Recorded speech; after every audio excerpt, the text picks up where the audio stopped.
Good morning, students.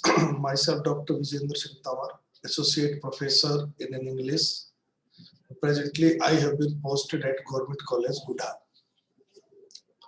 In the series of video lectures, today's lecture is prepared for the students of class BA Part First, Subject English Literature, Paper First, and the topic on which we are going to have a talk is a song for Saint Cecilia's Day, a famous poem composed by John Dryden. In this video, we will discuss its critical appreciation. As you know, there will be an essay type question on the poem. I have given you PDF question also. And in this video, we will discuss. I will try to explain that question. Now, first is about the poet.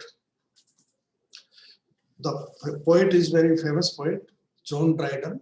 He was born in 1631 and died in 1700. John Dryden's lifespan shows that he was born during that period in which a very important political incident, or you can say something which changed the entire England, happened. That in 1660, monarchy was re-established. What I want to say is that in England there is a monarchy and democracy. But in 1648, monarchy, the king at that time was Charles I, he was captured and killed. And from 1648 to 1660, there was no king in England. Monarchy was abolished. But in 1660, under the pressure or demand of the public, kingship or monarchy was re-established. Charles II was made the king. From that time onward, as kingship or monarchy was re-established, that period is known as Restoration period. It lasted from 1660 to 1688. John Dryden is the most important literary personality of that period in England. He was not only a poet, critic, he was also a translator and playwright. Moreover, he was the first poet who was appointed England's first poet laureate in 1668. He was such a great personality of that age that era is called the Age of Dryden.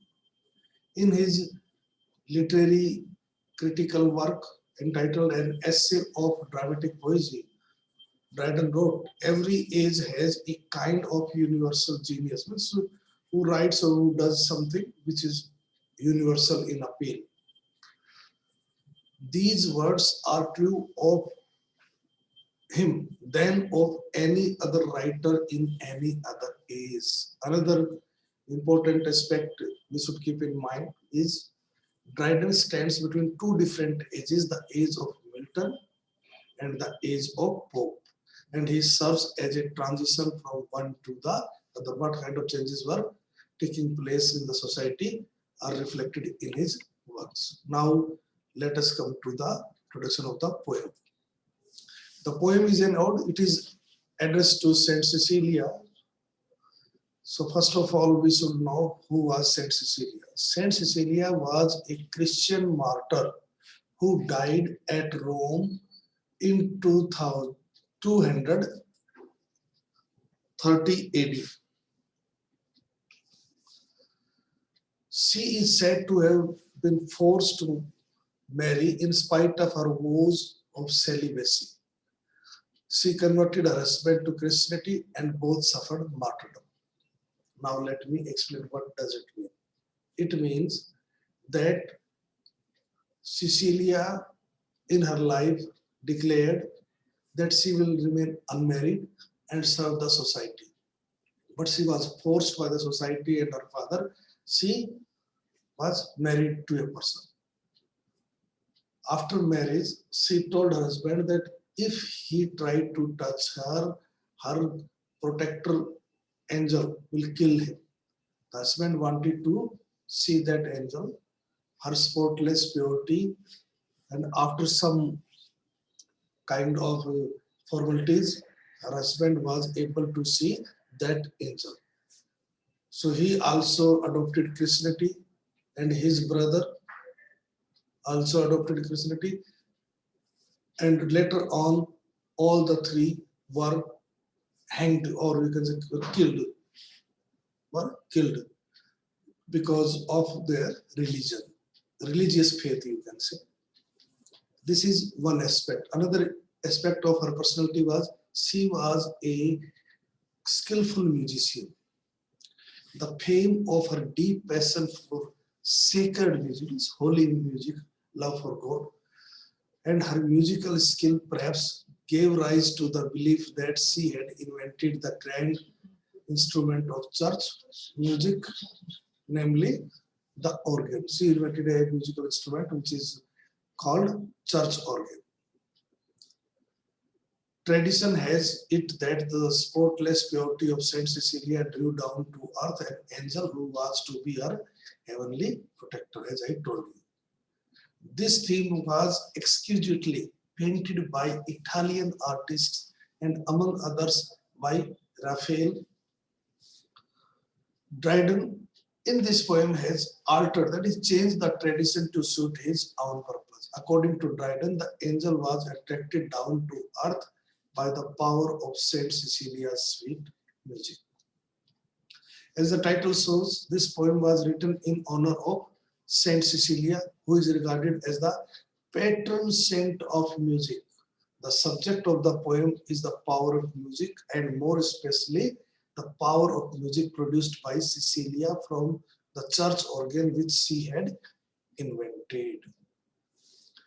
What I want to say is this: Saint Cecilia's Day is celebrated in Europe every year on 22nd November. From her day or sacrifice onward, in 1687, Dryden was asked to write a song so that that could be sung while celebrating the occasion. Dryden wrote this poem to celebrate 1687 program. He also wrote another song when he was asked in 1696. But the present poem is when he was asked to write to celebrate in 1687. The poem creates a powerful impression upon our minds regarding the miracles that can be performed by music. The music can do anything. The poet has gone to the extent that this universe was created by the power of music. This poem is regarded as one of Dryden's creditable achievements. Creditable, praiseworthy, which is not criticized too much. The poet begins his poem with the concept of music as a creative force. The poet says that this universe came into existence from heavenly harmony. That poet says that the present design of the universe, that these are the seas, these are the atmosphere, these planets, etc., they all came into existence by the power of music. There was a time when nature lay under the weight of jarring atoms of opposite qualities and was unable to raise her head. God then spoke in a musical voice, and in obedience to it, nature came to life and took the shape desired by God. In obedience to the same musical voice, the atoms of various elements such as water, earth, fire, and air promptly, means quickly, took up their proper position. In other words, various seasons, cold and hot and wet and dry, promptly took up their positions. The universe then went on growing and developing under the power of music till man appeared on the scene. As the poet writes, from harmony to harmony, through all the compass of the notes it rained the diapason closing fully. These lines shows Dryden wrote that music was continued or the God spoke in a musical voice. Different varieties of music came out, different things were being created, and it continued when the highest variety of music was produced by God. Man appeared, man was created, and then God stopped speaking in musical voice. What the poet wants to say that man is the supreme creation of God. The poet then deals with the power of music to stir every human person. The poet says, for music has the power to raise and calm down all kinds of feelings in human heart, to subdue every human person. In other words, the poet believes that the power of music can produce and subdue all type of emotion in the human heart. To prove this, the poet speaks of many musical instruments. They are, the first is the Jubal's coded cell. When Jubal, the father of music, as we came to know in Bible, played on his musical instrument, that is the coded cell, such a sweet music came out of it that all his companions were spellbound to hear it. Companions or brethren or the members of his community were very much impressed by that music. They bowed their heads in wonder and awe and began to worship the celestial music, that is heavenly music. They thought that those sounds could not come from anybody less than a God dwelling within the hollow of that cell, dwelling, living in that hollow of the cell. Thus, the music could produce a feeling of divine awe and wonder in the listener. In other words, Zubal's music thus aroused a holy passion among the listeners. The second is trumpet. The loud, clanging sound of the trumpet has the power to excite the listener to take to arms and to fight. Because the angry sounds of the trumpet seem to contain a warning of danger.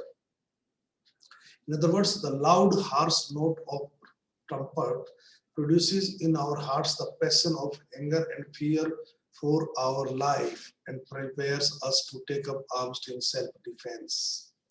The idea is when we listen to the music produced by the trumpet, it fills us with intense fear that we should fight the enemy. The third is the drum. The repeated beating of the drum produces a thundering sound and informs that the enemy is fast approaching us. It gives us the harsh warning that the enemy must be fought off as it is too late to move back or get killed. In other words, the double beat of the thundering drum exhorts us to face the enemy bravely and to attack him with full force. It tells us that enemy is at our door and it is too late for us to go back or to run away from him.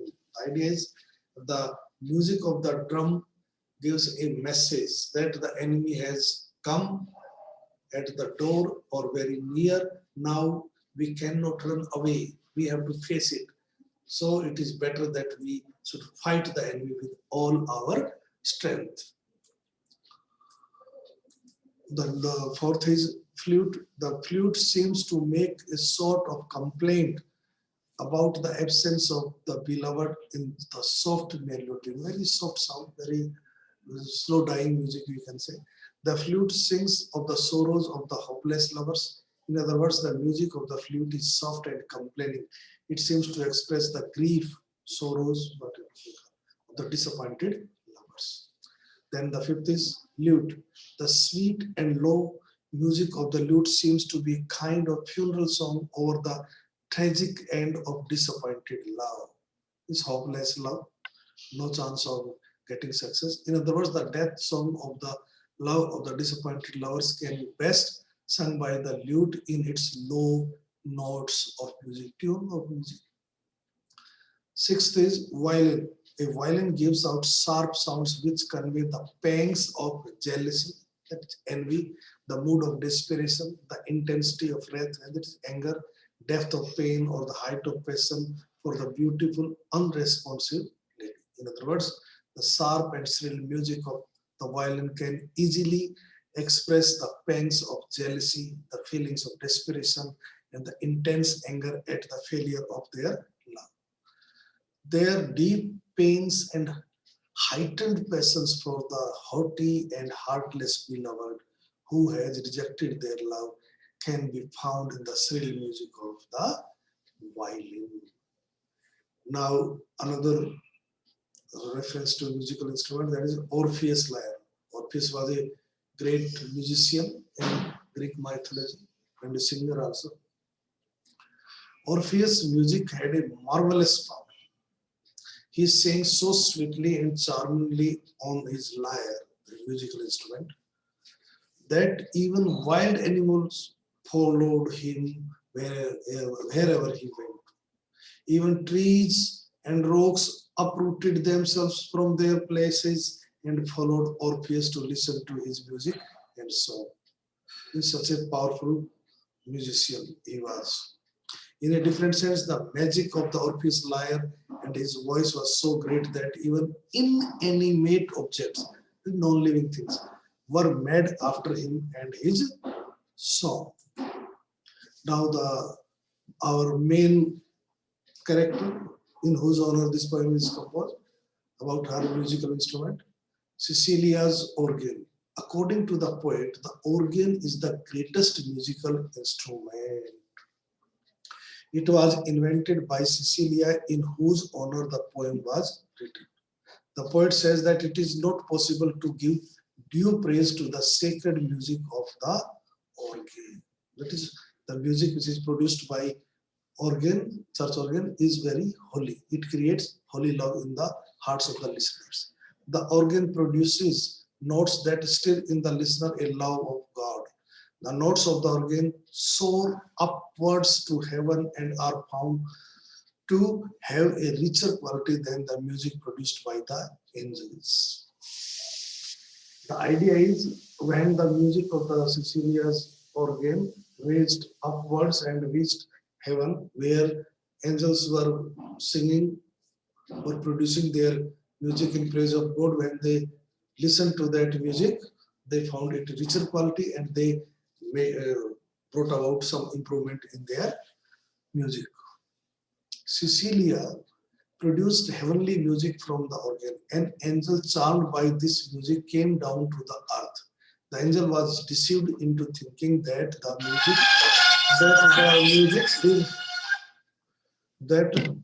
the music he heard was coming from heaven, though actually it was the music of Cecilia's organ.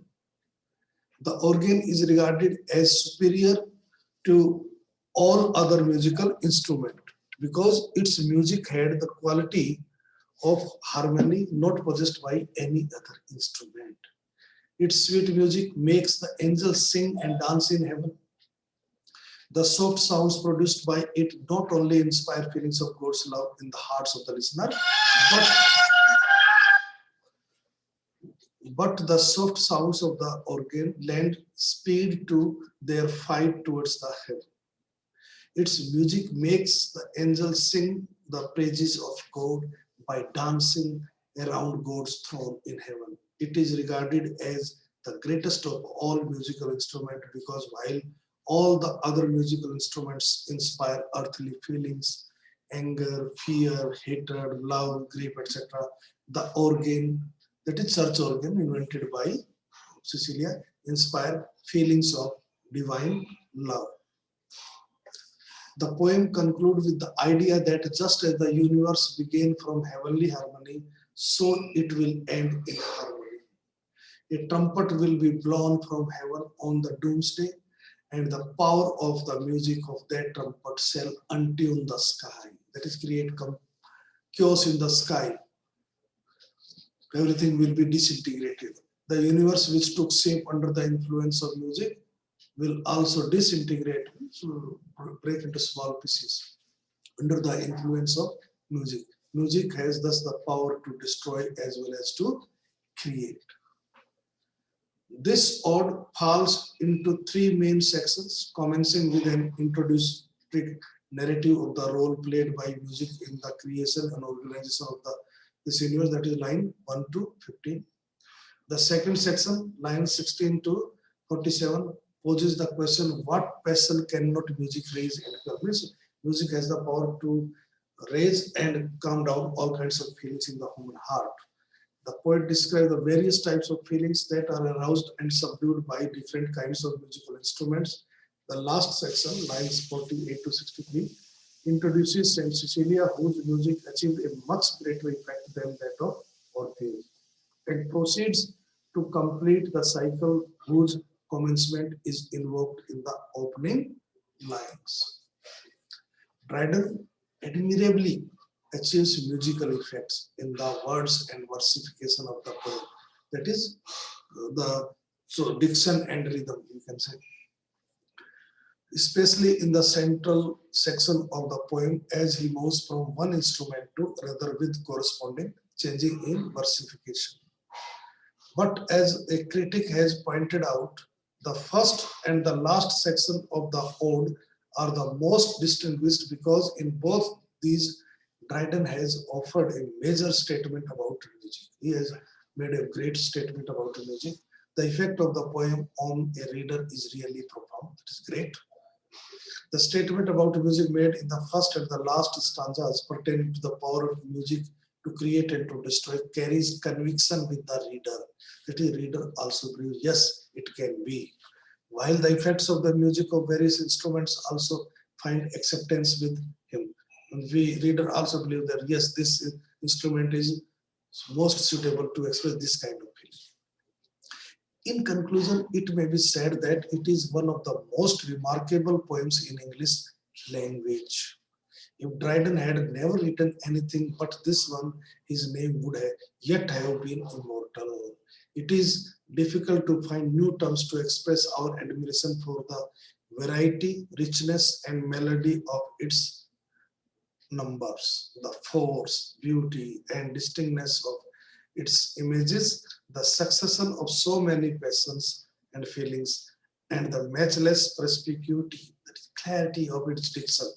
Among the lyrical pieces of Dryden, this ode, like Alexander's Feast, another famous poem composed by Dryden, occupies a high position. In a word, the poet has achieved his purpose in a masterly manner, and this is one of the most popular poems in English language. Thank you very much.